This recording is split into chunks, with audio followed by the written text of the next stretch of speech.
All right, so speaking of innovation, we've got two people here who each won FEC of the Year award from the AAMA in the last few years. And we're going to talk about how they and their parks have innovated really since the beginning, but we'll do a focus about the last year and see how they're coping, surviving, and thriving in this new world that we find ourselves in.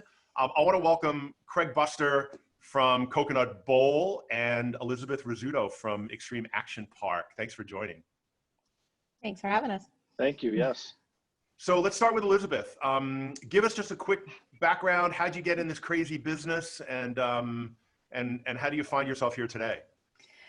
So it's a funny story. I've been in marketing for several years. I've actually been at the Xtreme Action Park for 9 years, even though it's only 5 years old. Imagine that. I started there when it was Xtreme Indoor Karting, and got to be part of all the transition and changing to make it what it is today. Prior to that, I was in the auto industry, working with sales and business development and marketing. So the theory was, as long as it had wheels, I could sell it. So that's how I kind of got into the entertainment attractions industry, and I absolutely love it. It's awesome. It's been an awesome experience these last 9 years. Awesome. So, yeah. What about you, Craig? Let's see here. I've been in the industry for 27 years now, actually. I have a funny story of how I got into the industry. Originally, we had just 3 outdoor go-kart tracks and a couple little miniature golf courses and a water park. And I knew the owners. They brought me on. They said, we just need you to work for us. I had no clue what I was doing. Worked on the go-kart track for about 2 weeks. And I said, these guys are ripping you off.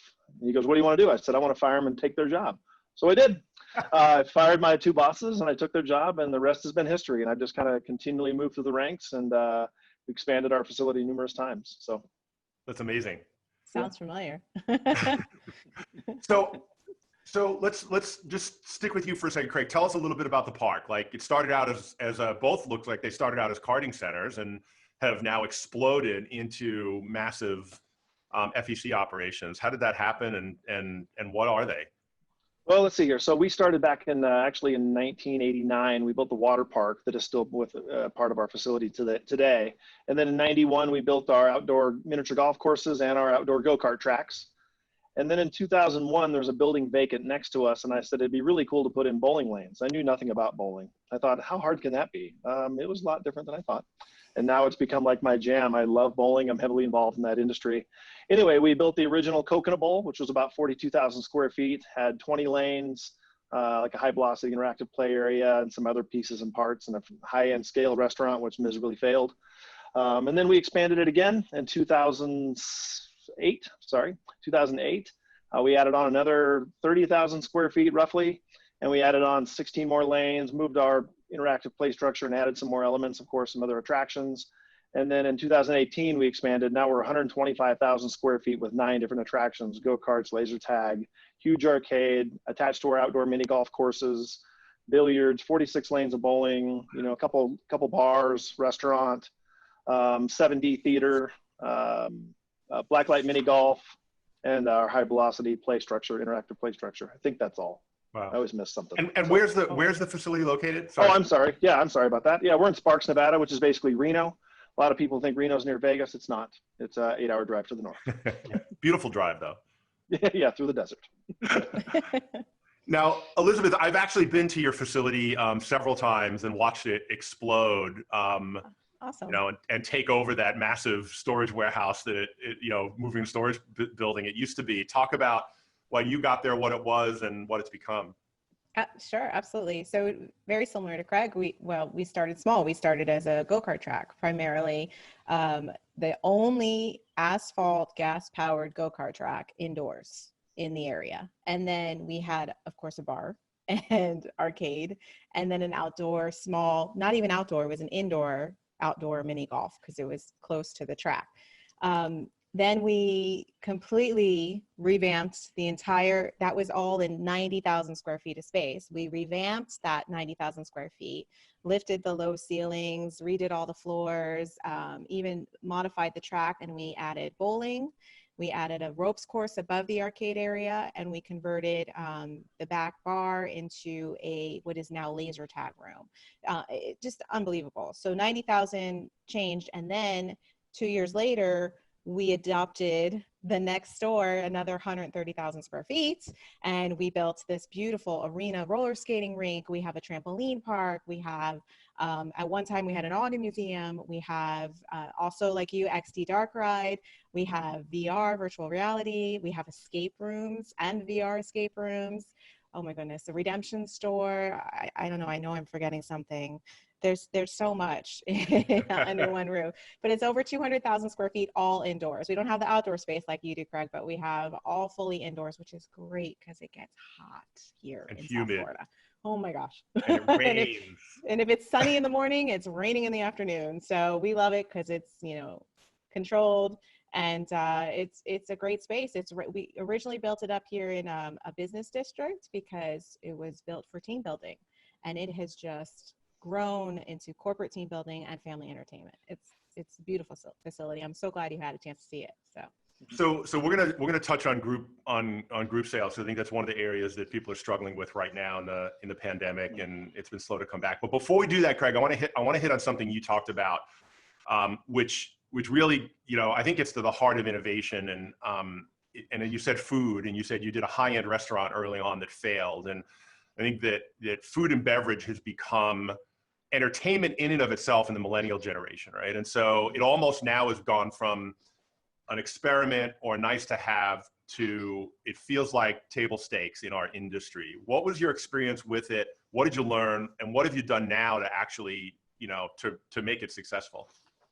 Well, we've always had a snack bar or grill. And then of course we had the high-end restaurant, which was called Smoke and Marlin. We had chipinos and high-end steaks and halibut and all kinds of things. And we just flat out, it failed because we didn't hire the right people, to be honest with you. You got to really have the right person in there to make it happen. Advertising was on point.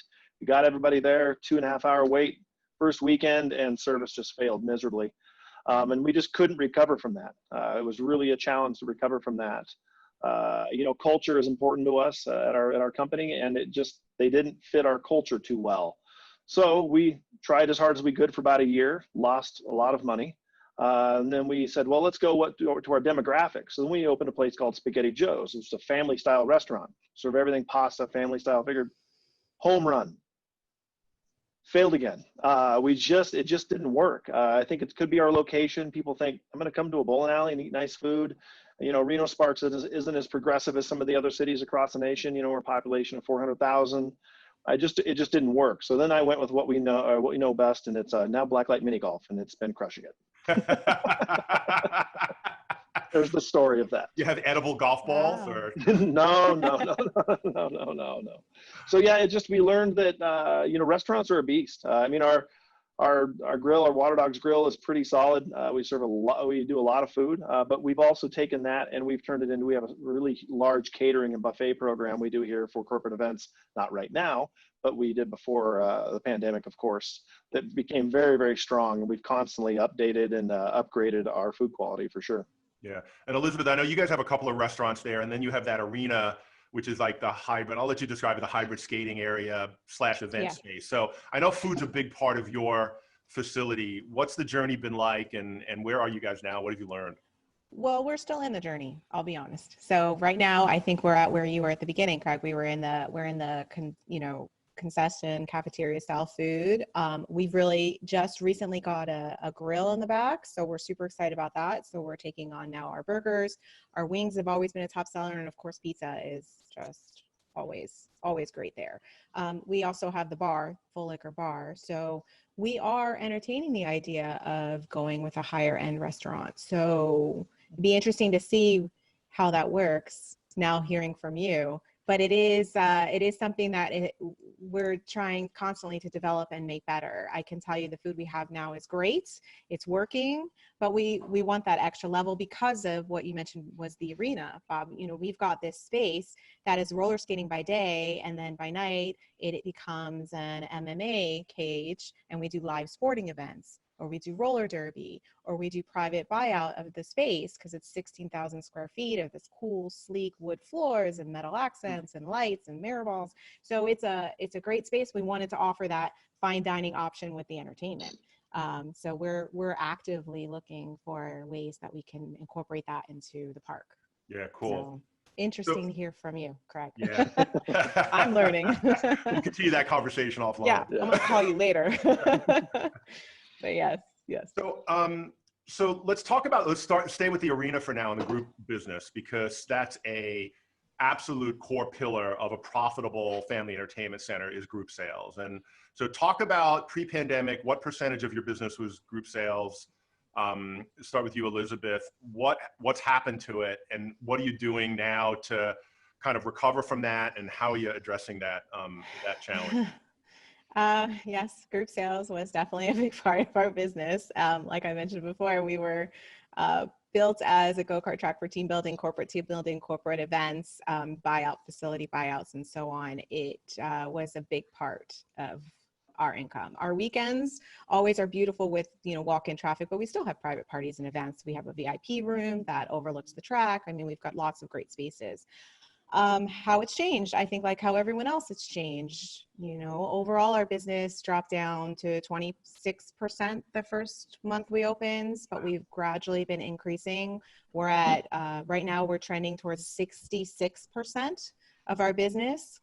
So over the last 3 months, we've been able to, grow, but it's definitely not in group sales. It's in walk-in.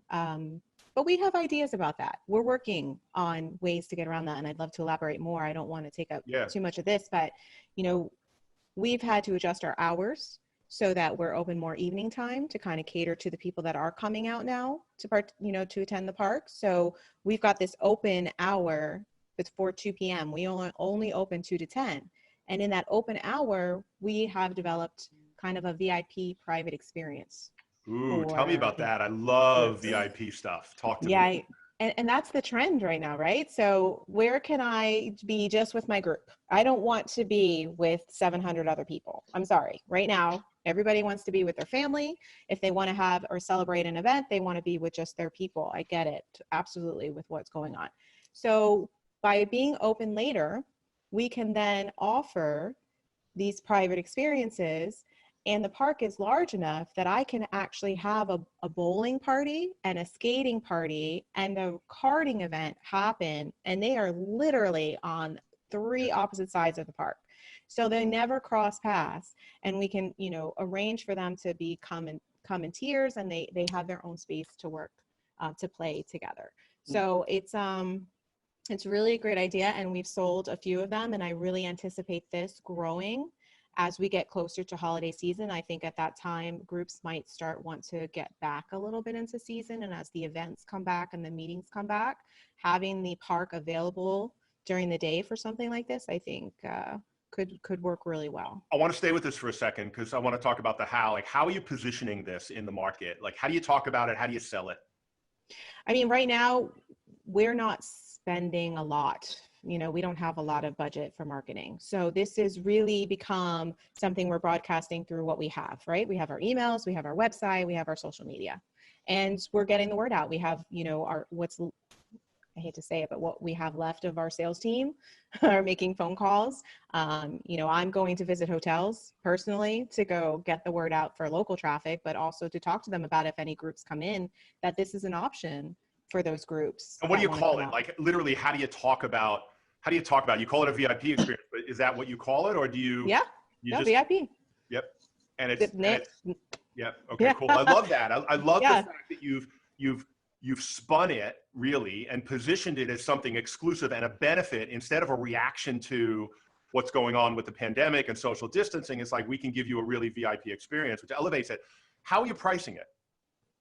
So right now we have it priced as a party package. The initial thought was for it to be for private birthday parties, because so many parties were missed in those months that we were closed. And as you know, birthday parties is a core part of any FEC, right? So that was the original target. Now that we're moving into hopefully a rebuild of the corporate business, we might spin it and offer different types of packages that maybe aren't, 2 pizzas. Maybe it's going to have, you know, a boxed buffet, a boxed lunch, because we can't do buffets, right? So it's going to be a boxed meal, maybe something a little more higher end, maybe different style racing, maybe more of like an hour buyout rather than, you know, scheduled races. We're going to tailor those packages for those corporate groups that we're looking for. I'm a big proponent of exclusive pricing and bringing pricing up for things. I think as an industry, I call it the quarter mindset. Those of us that have been in the industry for a long time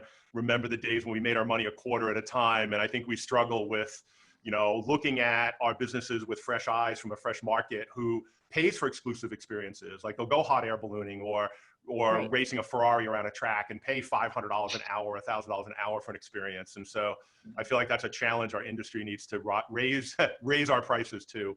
That's why when you said VIP, I was like, ooh, I like that idea. Yes. And you know, it will be a VIP experience, and it will come at a premium. I mean, we have to bring in staff for this. We're not open to the public. So it will be at a higher price point, but then again, so are group packages too. You know, you have your host, you have your private room. So it works. Yeah. It really, so Craig, what on your business, what percentage of it was like corporate groups and group sales versus birthday parties, and what's happened to that, and what are you doing to react to it? Well, BC, we call it, before COVID, we were probably about 25% between, it always fluctuated, and that would be our birthdays on our group events. We weren't as strong as we needed to be in groups, but we were really up on the uptick. We're doing pretty well. Our birthday parties have always been strong. We'll do about 2,000 a year. But our group events really started to kind of kick off. And then when this hit, of course, then we had to reset, you know, we paused, reset, pivot type of situation. And I think we've come up with 4 different birthday party packages, because we're just trying to get our claws into something, because group events were just really challenging. You know, every state's different with the different governor mandates, and we couldn't have groups of 6, 10, or 50, or we couldn't figure it out half the time. Still can't. So we were trying to navigate those waters, and the packages weren't sticking. And then we just went with, recently, about 2 weeks ago, we launched this birthday party program, and I'll speak to the group stuff as well. We just called it a party of 6. And it just started taking off. And it sounds silly, but it was just basically small little gatherings of people. And then we sold, I mean, it's not a lot, especially facilities our size, but to sell 25 in 2 weeks, I'll take it, man. Wow. You know, you just take what you can get. And we're getting a lot of inquiries about it. But it also has got people intrigued about what else they can do. You know, we also have 5 different private spaces here between our bowling garages, we call them, which are our VIP bowling areas. We have a mezzanine area, and we have a couple private rooms. Those have still been done very well. For the first month, we reopened on June 1st, and we didn't do anything groups or birthdays, because we were having to deal with a lot of different, there's just a lot of things in our way.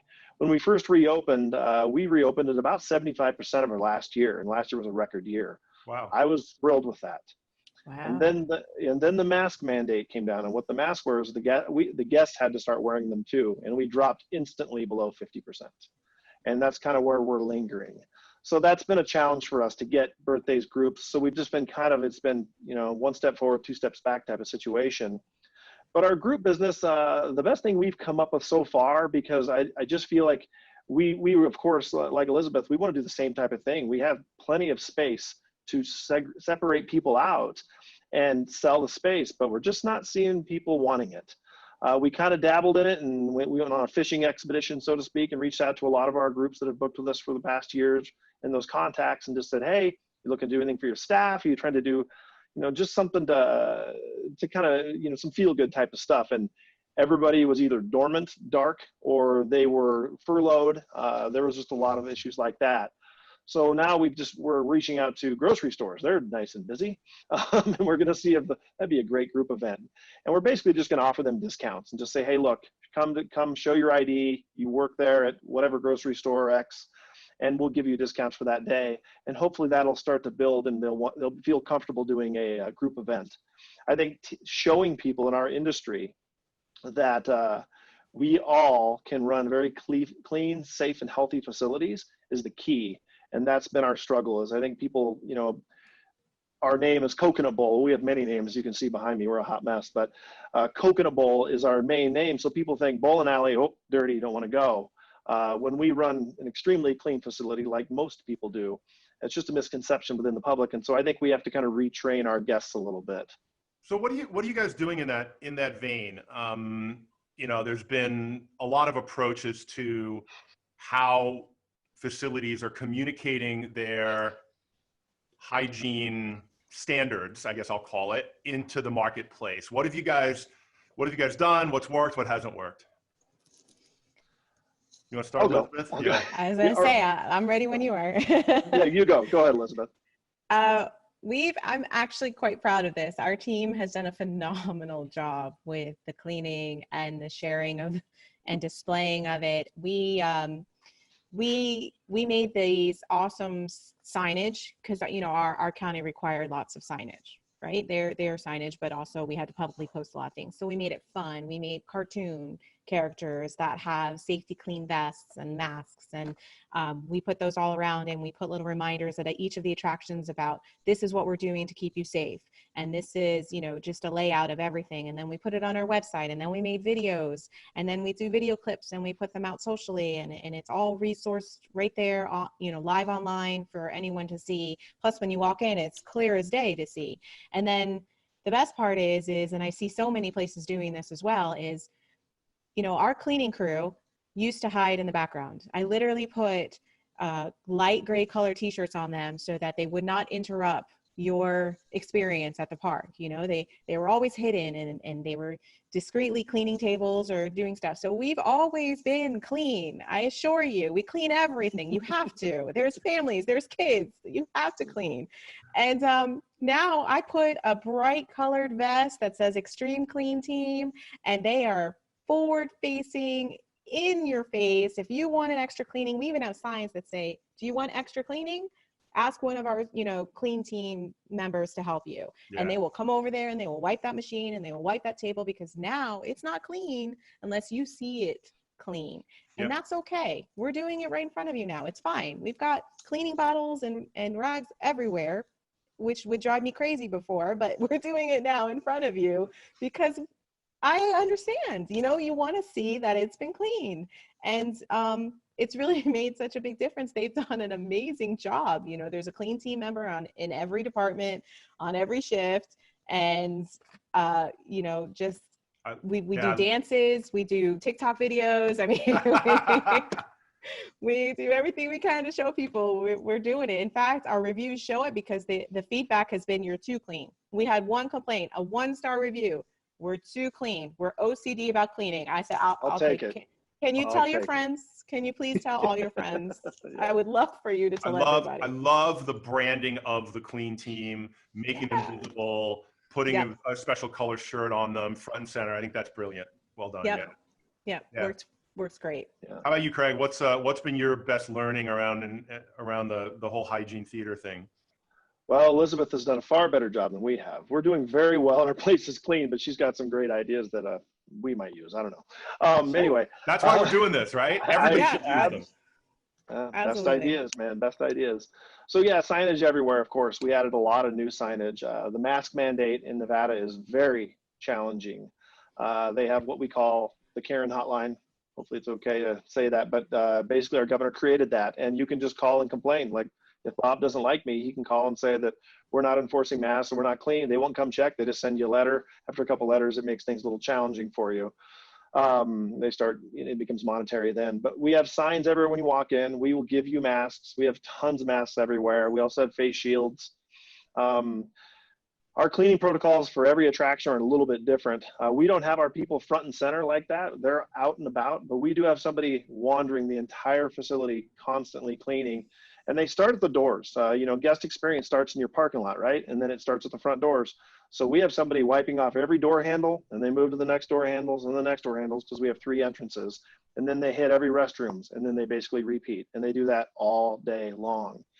In addition to that, each attraction gets cleaned after each use. We're at 50% capacity. So we'll just use go-karts as an example.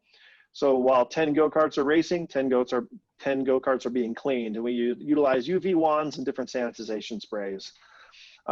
If, you know, we have stickers everywhere on every single game. There's stickers saying we have an arcade attendant that goes around, and all they do is clean games all day. We also have sanitization stations. I think we have 48 now, where you can get free hand sanitizer anywhere you want. In addition to that, is it coconut scented? No, but we do have idea. coconut. We do have coconut scented lane oil. So our place always smells like coconuts. Awesome. So you always know when you came home from work, you're like, gosh, it smells like coconuts. Anyway, so we have little disposable like paper towels and squirt bottles in numerous areas, so guests can clean, whether it's golf clubs, bowling balls, whatever it might be, so they can feel a little bit extra safe. Even if everything's been cleaned and sanitized and ready for them, they might want to do it additional, and that's fine with us as well. How are you getting the message out there though? Because like the people that come in, by the time they get there, they've already made a value judgment that risk reward, I'm going, right? And so the stuff you're doing there is good, and hopefully that spreads the word virally. But have you guys found a great way? I noticed, Elizabeth, you mentioned TikTok videos, which I'm sure blew some people's minds. And for those of you that don't know what TikTok is, figure it out, because all your customers are on there all the time, at least while it's still available. Right. And so what are you doing to get the message out there, to get the people who are on the fence, who aren't coming in, to say, oh, wait a second, we can come back? Well, I'll speak to really quick, just to kind of finish off. What we did was before we even opened, we were still closed at that point. We created reopening procedures for our water park and for our family entertainment center. Each one was about 17 pages, and we presented it to the health department, which we already had a very good relationship with. We were very strong with the health department, and that's key. I think, your business culture, relationships, but this is when this is going to pay off, and this is when you need time to cash in. And when they actually created the mandates and some of the rules, they utilized some of our verbiage from our reopening procedures. So after we did that, we kind of thinned it down. We put it on our website, and then we just started blowing it up on social media saying, we know people are nervous, because we knew about 50% of the guests were just ready to come back. And then it's that probably 25% that are kind of on the fence, and the other 25 just aren't ready to come back right now. And that's fine. I respect that. So we really wanted to go after that 25%. We knew the 50 would come. We wanted to go after them.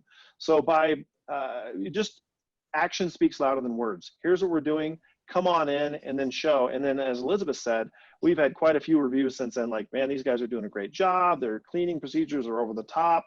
One lady actually said something similar, said that it's a borderline annoying, and I'll take that all day long, man. All day. Yeah, all day. So, and that's on our website still to this day. You can just click on safety and health. And what we found was, when we reopened our facility, 28% of our web traffic was going to that web page.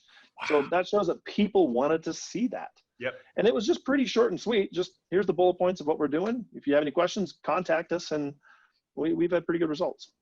Yeah, I think that's amazing. And there's silver linings to every dark cloud, right? And one of the ones from this is, I mean, historically, the industry, some parts of the industry have had a challenge with, just operating a beautiful, clean facility. And now, corporate Darwinism is going to factor into this, and the companies that survive this and thrive into the future are going to raise the standard for the whole industry, probably forever, because we're developing new habits and new operational things that are going to get built into the cultures of our companies. And I think what you guys are doing is fantastic. So well done.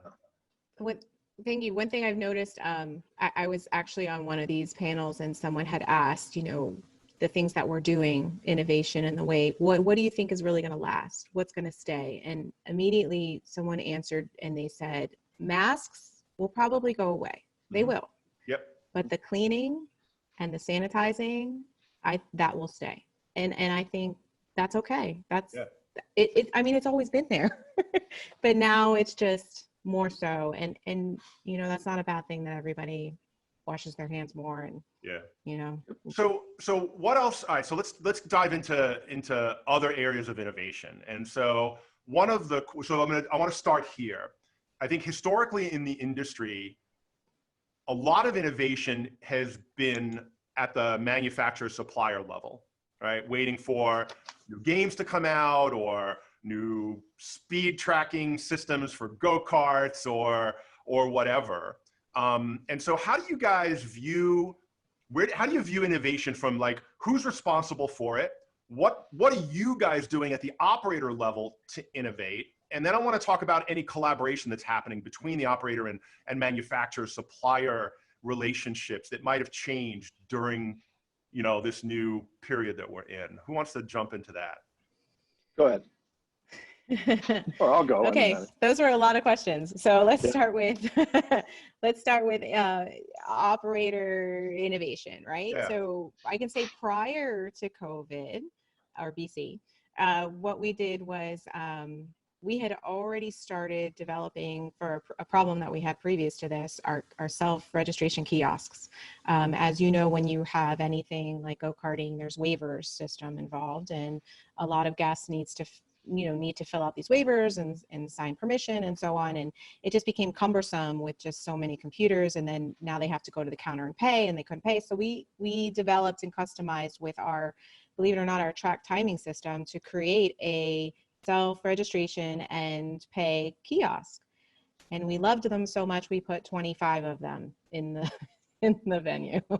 And they're amazing. We have them all around the park, and they kind of, you can, you know, once you're done at the front with the registration, then throughout the park, you can re-up and make purchases at each of the attractions. You know, maybe you didn't want skating at first, but then you got to the arena and said, oh, I want to go skating. So you could do it right there with your card. So that was a great example of innovation with a manufacturer, you know, with one of our vendors to develop. I mean, we went and customized and built these kiosks, everything to a T. So I think that answers that question. Now, so let's stay with that. Let's stay with that for a second. And so what was the problem that you were trying to solve? How did you become aware as an organization that it was a problem? And then how did you get to the solution internally or?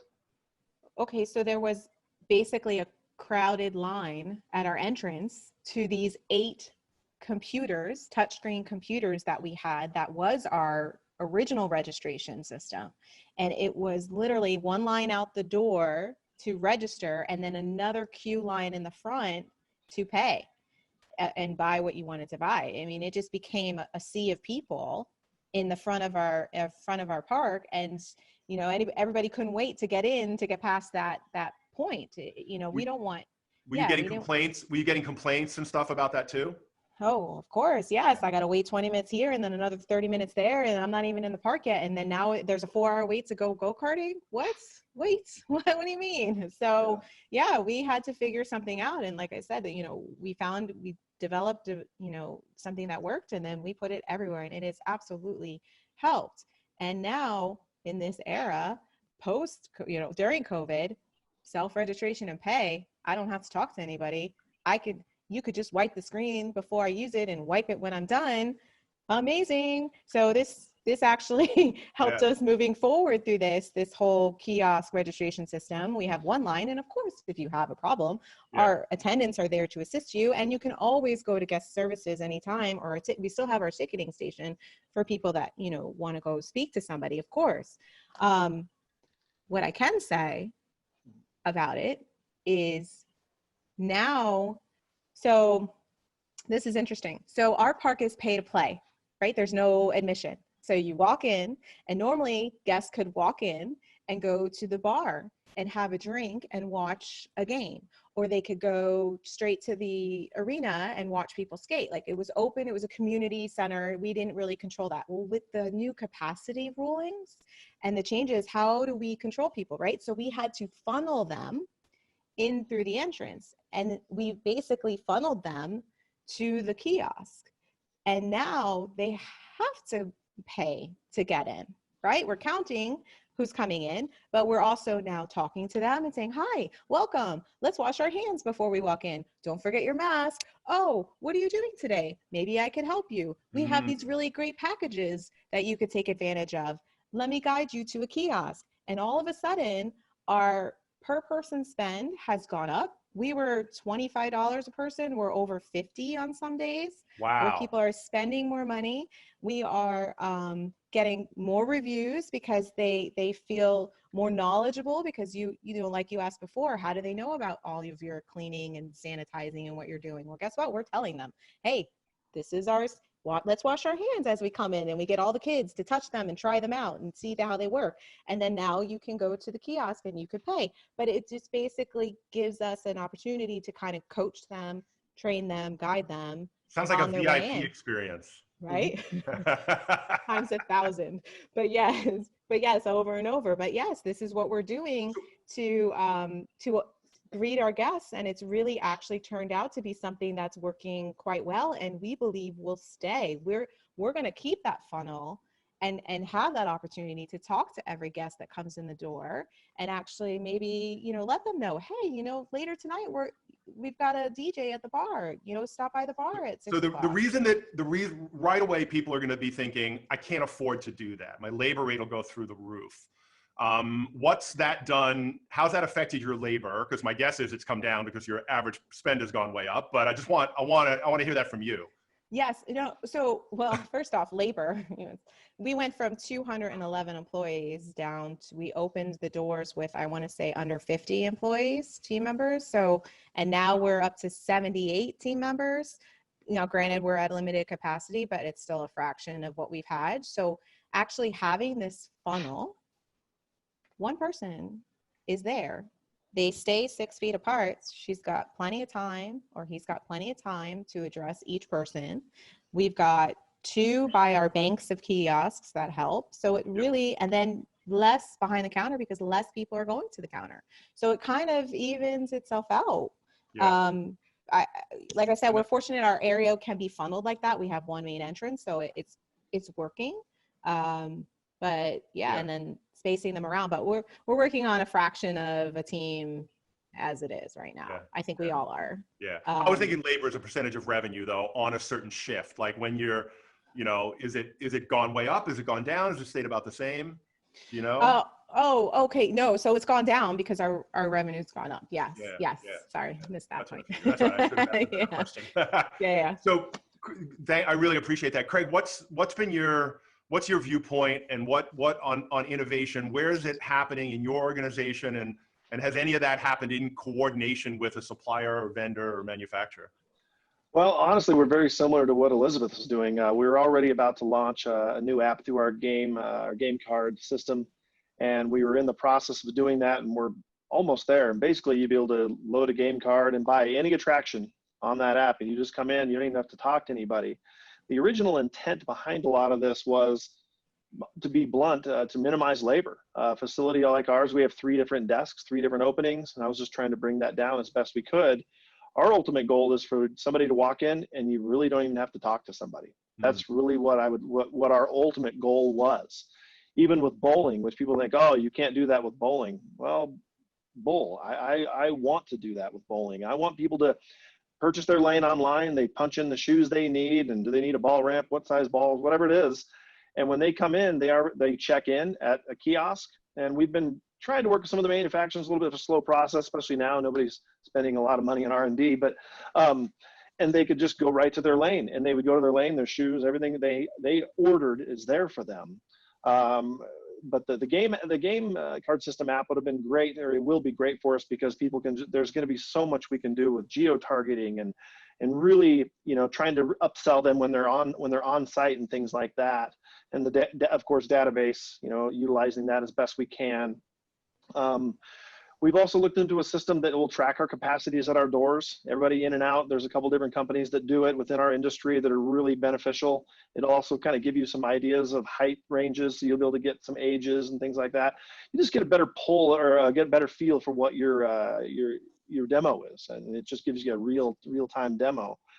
Length of stay, of course, is all of this revolves around that. And once we get them here, we just want to make sure that we can try to get them to stay as long as possible. The other thing with food and beverage is we're trying to, like Elizabeth, lines. I could not stand. I would sit there and watch and time wait times, and it would drive me bonkers. Now it's a little different. People don't mind waiting, and unfortunately, things are just going to take a little bit longer. Processes are slower these days. But that being said, with food and beverage, people may not want to go wait in that line to go order, you know, burger, pizza, wings, whatever. So we have 11 different kiosks around the facility where people can just go up, order their food, they grab a number, and they just hang out in that area, and we bring them their food or drinks. It just works a lot better for us. And we were already doing that before, and now that has really become beneficial for us. Yeah. So when you guys are tackling a problem like lines, or, you know, or deciding to develop an app to try to reduce labor costs, because that's the problem you're looking to solve, right? Innovations, you know, generally are around problems and solutions. Where are those ideas coming from? Like, and how do you you know, within the organization, or do they, like, how do they emerge, the ones that you wind up acting upon? And how do you engage your staff or the management team or the vendors? Like, what's worked for you guys? I'll take that. I will say so when we had over 200 team members, it was a little more difficult actually. Now with the less hours and smaller team, we've incorporated a huddle program, right? So the beginning of every shift, it's one shift now. So the beginning of every shift, everyone gets together and we talk about everything. You know, we let them know how we did yesterday, the day before, any good reviews that came in, and hey, any shout outs or any suggestions or any ideas. And our team's really amazing when it comes to management and operations. They really communicate with each other. Most of the time is spent together down at at that front entrance where the heat of everything happens. So we get a lot of feedback from guests and we incorporate it. We actually these ideas come from our team members. You know, one of the packages came from our team members who said, hey, we should do a 4-pack, or, you know, we should do a gamer pass, you know, where the people that really love playing all the games, you know, let's do something for them. And hey, why not? Let's try it, because at this point, anything goes, right? The new normal. So let's try something new and see what happens. So it's really opened up our team to offer suggestions and ideas of things that they've seen. And thankfully, our management team listens. And, you know, we all collaborate on ways that we can improve what we see. So they've done a really great job with that. And that's awesome too, because I'm sure that, you know, having just one idea make it into the real world as a practical solution encourages everybody else to then contribute, because they could be the next idea, and we all like to be seen and recognized as humans. So it's beautiful. Yes. Yeah. How about you, Craig? Yeah, very similar. A lot of our ideas come from our management team, leadership, supervisors, staff. Kind of a funny story, Coconut Bowl. We were trying to figure out what the heck to name this place when we first built it. And our bowling mechanic is actually the one that named our facility. I mean, which is because you just got to be open-minded to listening to the ideas. And I'm a firm believer, and I believe Bob as well, that anybody should be, that there's no bad ideas. Throw it at the wall, see if it sticks. And even if it all doesn't, you may take a chunk out of that and go, you know, wait, as a whole, it's not a great idea, but we can take a piece of that and turn it into this, and it morphs into that. And we have had nothing but great success. I mean, when you've got people that, I mean, our team is I mean, not to sound like Elizabeth constantly here, but they're amazing. I mean, they've worked here. I mean, I've been here 27 years, and our average manager, and there's 20 of us, they've been here 16 years now, I think. So, I mean, it's just, they don't leave. It's just culture. And we want them to take ownership in their department. Get everything done in your lane, stay in your lane, and really focus on that, but also help everybody else out. And speak to the other thing, Bob, you talked about with, you know, reaching out to manufacturers and trying to work with them. I think people, you got to get involved. You have to get involved in this industry. Educate yourself, talk to your peers, talk to other people, and poke the bear, poke your manufacturer a little bit once in a while and say, hey, we would like this. And if they start hearing that from enough people, they might create that VIP bowling experience, or help you, you know, make some tweaks to an app. I mean, some of the things we've done, we're just like, hey, we have this idea, and the companies will go, oh, we can do that easy. And I would think, there's no way in heck they're going to be able to do this for us.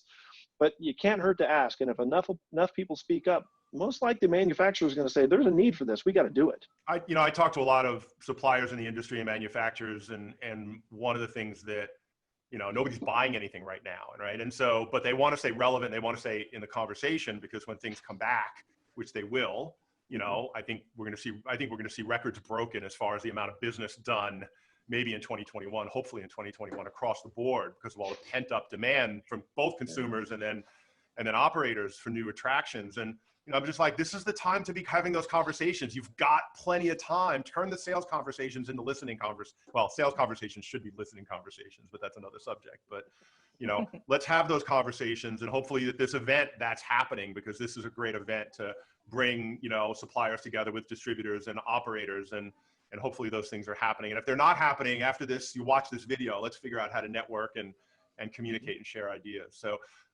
last question, I'll start with you, Craig. If you could just give one piece of advice that isn't about hygiene, because we've beaten that horse, what would that advice be around, you know, innovation, something new, what do people need to be doing? Well, I think you needed to, everybody, as you said, Bob, people have the time. Take a step back, change the lenses you're looking through and look at your business differently. I highly recommend people show up and and be a guest, play, or just sit there and watch and kind of watch how your business operates. Pay attention to what's going on in the world right now and be open-minded to changing some things that you might have been pretty bullheaded about. So I don't know if that's one idea or many, but I just think that people have to look at their business through a different lens nowadays. It's not the same. I mean, we have a high velocity playground, a big, humongous interactive play structure. There's possibility we're just going to rip it out because in COVID times, I don't see 300 kids playing together right now anytime soon. Yeah. So we might put something else in. So you just have to look at your business through a different lens. Yeah. How about you, Elizabeth? I mean, I would have to agree wholeheartedly. It is, it's definitely time to try something new. And you can right now because it's not normal anymore. It's different. Everything's changing. People are not necessarily planning in advance. They're planning that day what they want to do, you know, and so we have developed walk-in parties because they don't book them in advance anymore. So we opened a party arena and we have distance tables outside of our food court just for these walk-in parties. I mean, who knew, right? So if you have an idea, try it. If you see a trend happening within your own park, look at it. You know, if people maybe go back through and see what people are asking for, what they're looking for, talk to your guests, see what they want. You know, what are the phone calls that are coming in? Maybe answer the phones for a day and say, what are they asking about? What are they looking for? We get some interesting ideas that way too. If everybody's asking for packages, well, maybe we should have some packages. So it's listening to your guests, tuning into your team, and don't be afraid to think outside the box. So. Yeah. Absolutely. Yeah, that's amazing. Great advice. And I think the challenge, and maybe we'll talk about, you know, this some more in some upcoming events around mindset and how do you change that lens. It's not easy to do. And, you know, especially if you've been in the industry for a long time, like a lot of us have, we kind of get in these habits and our neural pathways are hardwired to think and see things certain ways. And so maybe we all need to do a big group meditation or something. So,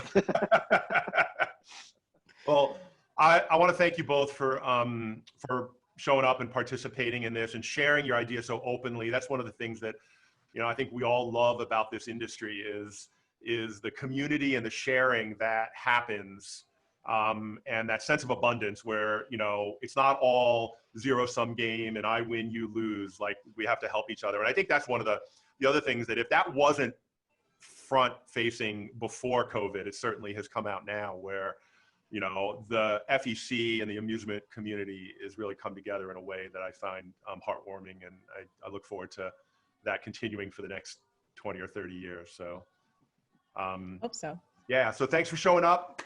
And thank you very much. I have no idea what's coming up after this panel, so I'm going to turn this back over to our MCs, and Pete, take it away from here, and we'll see you guys soon. Thanks for joining. Thanks for having us.